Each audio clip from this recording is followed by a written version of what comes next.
Good morning, students. Welcome to the online classes. Today we discuss about class 12th subject biology chapter number 11 respiration. तो चलिए हम इस chapter को start करते हैं। तो सबसे पहले हम ये जानते हैं कि रेस्पिरेशन की डेफिनेशन क्या होती है। रेस्पिरेशन की डेफिनेशन की बात करें तो एक ऐसी प्रोसेस जो लिविंग सेल्स में होती है जिसमें हाई एनर्जी के कॉम्प्लेक्स ऑर्गेनिक कंपाउंड को तोड़ा जाता है सिंपल लो एनर्जी के मॉलिक्यूल्स में, और साथ में इससे एनर्जी भी रिलीज़ होती है, उसको हम रेस्पिरेशन कहते हैं। याद रखना, लिविंग सेल्स के अंदर हाई एनर्जी वाले कॉम्प्लेक्स मॉलिक्यूल को लो एनर्जी वाले मॉलिक्यूल्स में तोड़ा जाता है, जिससे एनर्जी रिलीज़ होती है, उसको हम रेस्पिरेशन कहते हैं। Generally during this reaction carbon dioxide is released and oxygen is utilized. Respiration में ऑक्सीजन यूटिलाइज होती है और कार्बन डाइऑक्साइड निकाली जाती है। Respiratory substance, high energy compound which take part in respiration and release energy by oxidation are called respiratory substance. कि ऐसे high energy वाले कंपाउंड जो रेस्पिरेशन में भाग लेते हैं और साथ में ऑक्सीडेशन के ज़रिए एनर्जी को छोड़ते हैं, उन्हीं को हम रेस्पिरेटरी सब्सटेंस कहते हैं। These stored in a cell in the form of carbohydrate protein molecule. कि ये जो एनर्जी निकालते हैं उसको कार्बोहाइड्रेट और प्रोटीन मॉलिक्यूल के तौर पे स्टोर किया जाता है। Hexose sugar is the first carbohydrate to be used in respiration. कि रेस्पिरेशन में जो यूज़ होता है सबसे पहला कार्बोहाइड्रेट वह है हेक्सोज शुगर। बच्चों, इसमें आपको ये वर्ड याद रखना पड़ेगा कि रेस्पिरेशन में भाग लेने वाला सबसे पहला कंपाउंड क्या है या पहला कार्बोहाइड्रेट क्या है, तो आपको हेक्सोज शुगर बताना पड़ेगा। इससे रिलेटेड क्वेश्चन बन सकता है। अब हम बात करते हैं टाइप्स ऑफ रेस्पिरेशन की। रेस्पिरेशन के टाइप क्या क्या होते हैं। तो रेस्पिरेशन के टाइप्स की हम बात करें तो नॉर्मली दो टाइप का रेस्पिरेशन होता है। फर्स्ट होता है एरोबिक, सेकंड होता है एनएरोबिक। एरोबिक का मतलब होता है ऑक्सीजन की प्रेजेंस में जो रेस्पिरेशन है उसे एरोबिक रेस्पिरेशन कहते हैं, जबकि ऑक्सीजन की एब्सेंट में जो रेस्पिरेशन होता है उसको एनएरोबिक टाइप का रेस्पिरेशन कहते हैं।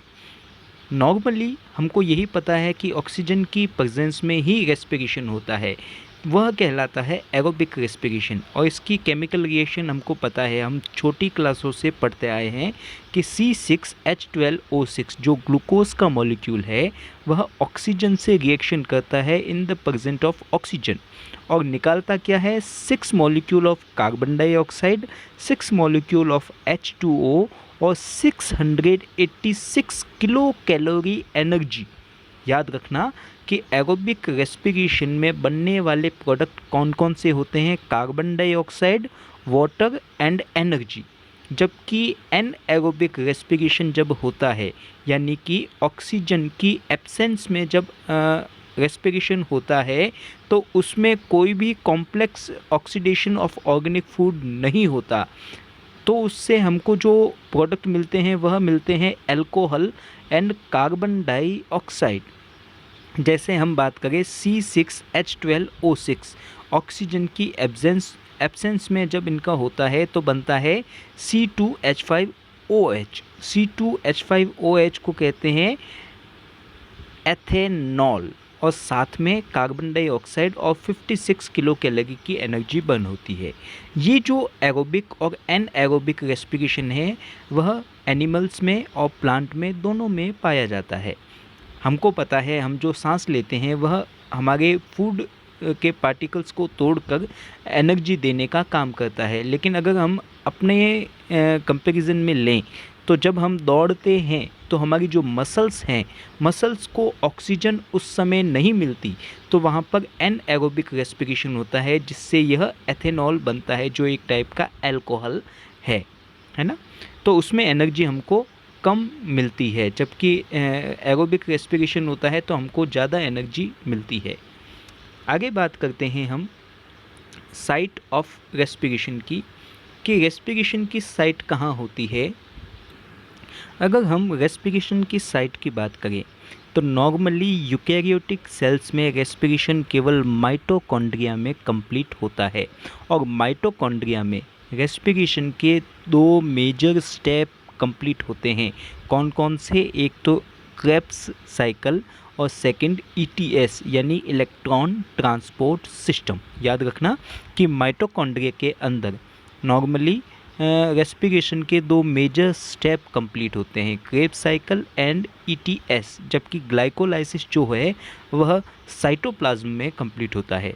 अगर हम बात करें माइटोकॉन्ड्रिया की तो माइटोकॉन्ड्रिया एक डबल मेम्ब्रेन वाला सेल ऑर्गन है जिसकी बाहर वाली मेम्ब्रेन एक्सटर्नल मेम्ब्रेन कहलाती है, अंदर वाली इंटरनल मेम्ब्रेन कहलाती है।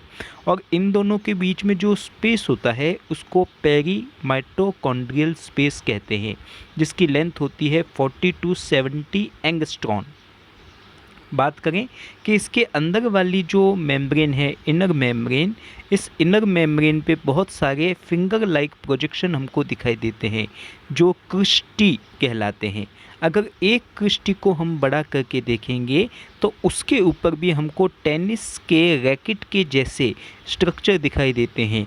ये स्ट्रक्चर कहलाते हैं F1 पार्टिकल या ऑक्सीसोम, और यही एक सबसे इम्पोर्टेंट पार्टिकल्स है क्योंकि इन ऑक्सीसोम में या F1 पार्टिकल में ही रेस्पिरेटरी एंजाइम पाए जाते हैं। कौन कौन से? NAD and NADP।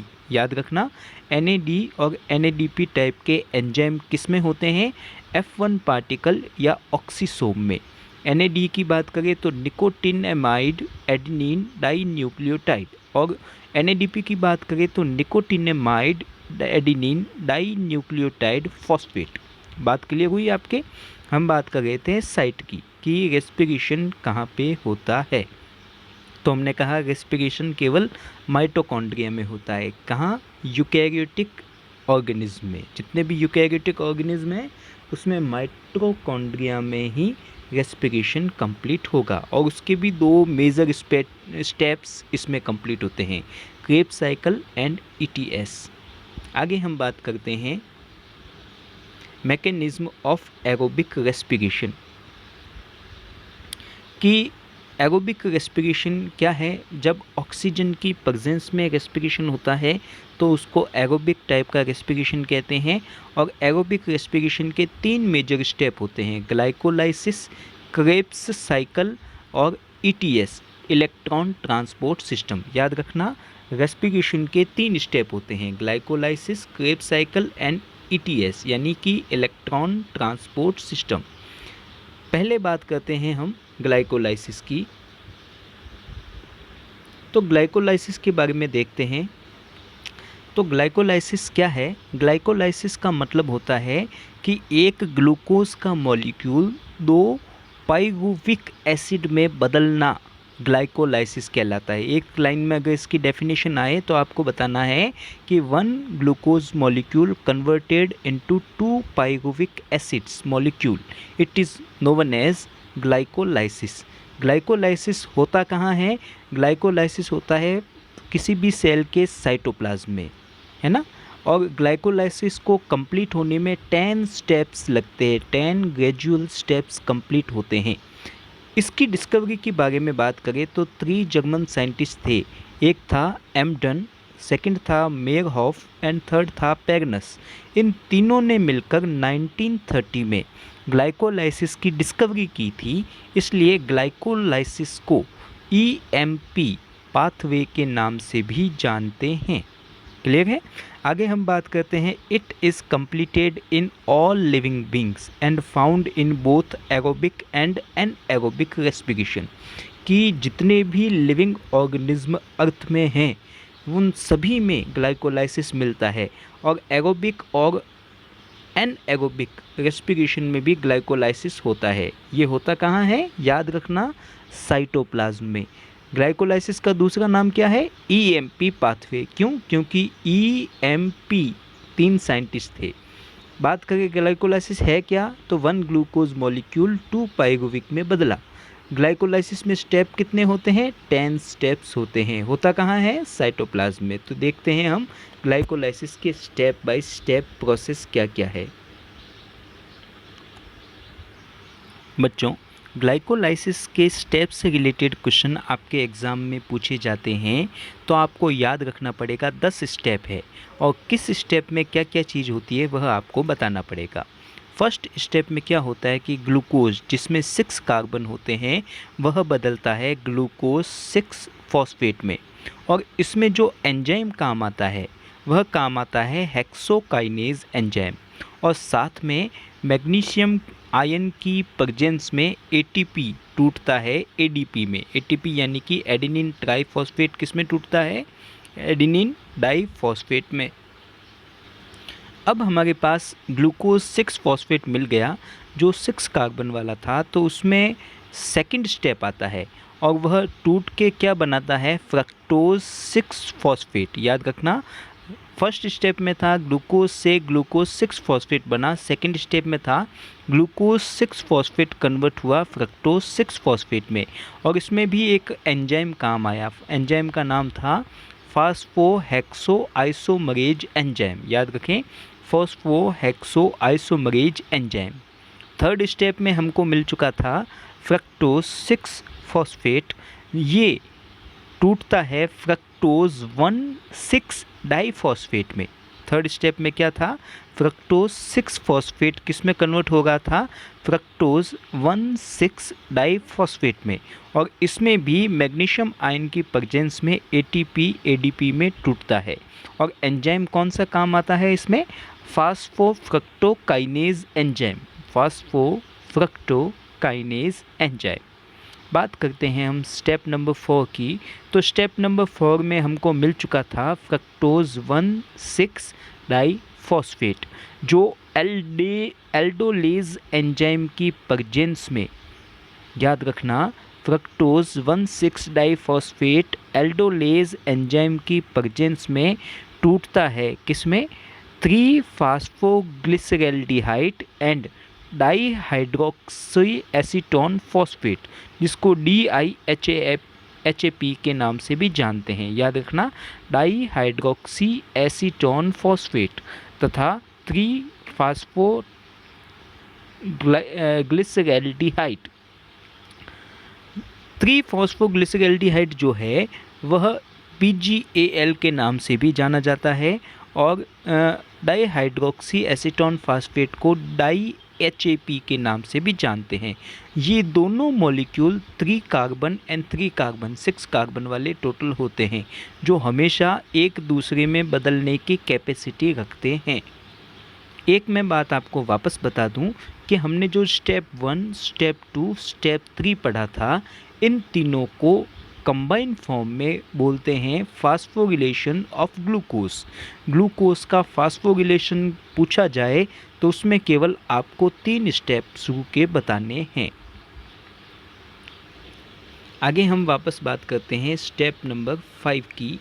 5 जो स्टेप है उसमें क्या था कि 3PGAL एंड DIHAP जो थे, ये दोनों एक दूसरे में बदलने की कैपेसिटी रखते हैं, जो आइसोमरेज एंजाइम की प्रेजेंस में जाके बदलते हैं 1,3 डाइफास्फोग्लिसरैल्डिहाइड में। याद रखना, आइसोमरेज एंजाइम की प्रेजेंस में 3 फास्फोग्लिसरैल्डिहाइड और डाईहाइड्रोक्सी एसीटोन फॉस्फेट बदलते किस में हैं? 1,3 डाइफास्फोग्लिसरैल्डिहाइड में, जो 3 कार्बन वाला स्ट्रक्चर होता है। उससे हम आगे एंटर होते हैं स्टेप नंबर 6 में। हमको मिल चुका था 1,3 डाइफास्फोग्लिसरैल्डिहाइड, उसमें डिहाइड्रोजिनेज एंजाइम आके रिएक्शन करता है, जिससे 2 मॉलिक्यूल्स हमको मिलते हैं 1,3 डाइफास्फोग्लिसरिक एसिड के। याद रखना, 6th स्टेप में क्या हुआ?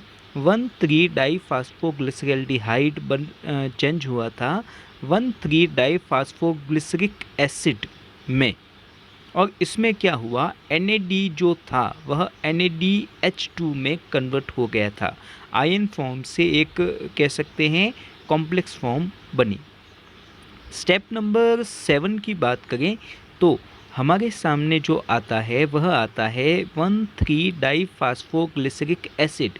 उस पे रिएक्शन हुई एंजाइम की डाईफास्फोग्लिसरोकाइनेज की, और यह एंजाइम रिएक्शन करके क्या बनाता है, 3-फॉस्फोग्लिसरिक एसिड। इसके भी 2 मॉलिक्यूल हमको मिलते हैं स्टेप 7 में। स्टेप 7 से जब स्टेप 8 में हम आते हैं तो स्टेप 8 हमको क्या मिलता है, 7 से हमको मिल चुका था 3-फास्फोग्लिसरिक एसिड हमको मिल चुका था, तो उस पे फास्फोग्लिसरोम्यूटेज एंजाइम आके रिएक्शन करता है, जिससे 8th स्टेप में हमको मिलता है 2-फॉस्फोग्लिसरिक एसिड। 2-फॉस्फोग्लिसरिक एसिड याद रखना, 7th स्टेप में हमको मिला था 3-फॉस्फोग्लिसरिक एसिड जो बदल गया 2-फॉस्फोग्लिसरिक एसिड में, और इसमें एंजाइम काम आया फॉस्फोग्लिसरोम्यूटेज एंजाइम। 9th स्टेप और 10th स्टेप की हम बात करें तो 9th स्टेप में हमको मिला था 2-फॉस्फोग्लिसरिक एसिड, जिसके 2 मॉलिक्यूल हमको मिल चुके थे। उसमें एक H2O का मॉलिक्यूल निकल जाता है और एल्डेज एंजाइम काम करने के बाद वो बदलता है फास्फोफिनॉल पाइरुविक एसिड में। याद रखना, 9th स्टेप में 2-फॉस्फोग्लिसरिक एसिड जो था वह एल्डोज एंजाइम के प्रेजेंस में कन्वर्ट होता है फास्फोफिनॉल पाइरुविक एसिड में, जो 3 कार्बन वाला स्ट्रक्चर है। और इसी में हमारा लास्ट स्टेप आता है 10th स्टेप, जिसमें फॉस्फोफिनॉल पाइरुविक एसिड जो था वह पाइरुविक काइनेज एंजाइम तथा मैग्नीशियम आयन की प्रेजेंस में 2 मॉलिक्यूल बना देते हैं पाइरुविक एसिड के, जिसमें भी 2 ADP कन्वर्ट हो जाती है वापस 2 ATP में, और हमको पाइरुविक एसिड मिल जाता है, जहाँ पे ग्लाइकोलाइसिस की प्रोसेस ख़त्म हो जाती है। तो ये 10 स्टेप थे बच्चों। इससे रिलेटेड आपके क्वेश्चन हमेशा पूछा जा सकता है, तो इसको याद रखने के लिए आपको बार बार लिख कर ही इसको याद रखना पड़ेगा।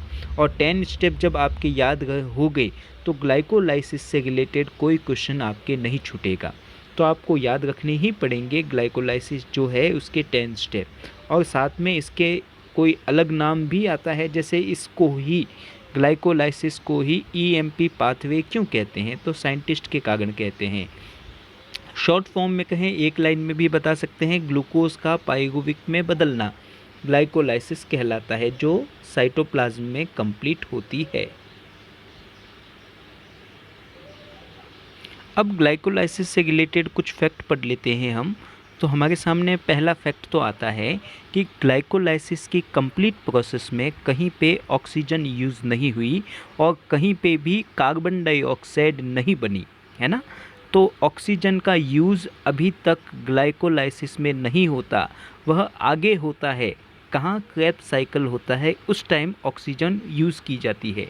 तो कंफ्यूज करने के लिए आपको ये पूछा जा सकता है कि ग्लाइकोलाइसिस में अगर एरोबिक रेस्पिरेशन हो रहा है तो क्या ऑक्सीजन का यूज़ होता है, तो आपको नहीं बताना है, क्योंकि ग्लाइकोलाइसिस में ऑक्सीजन ना तो यूज़ होती है और न ही कार्बन डाइऑक्साइड बनती है।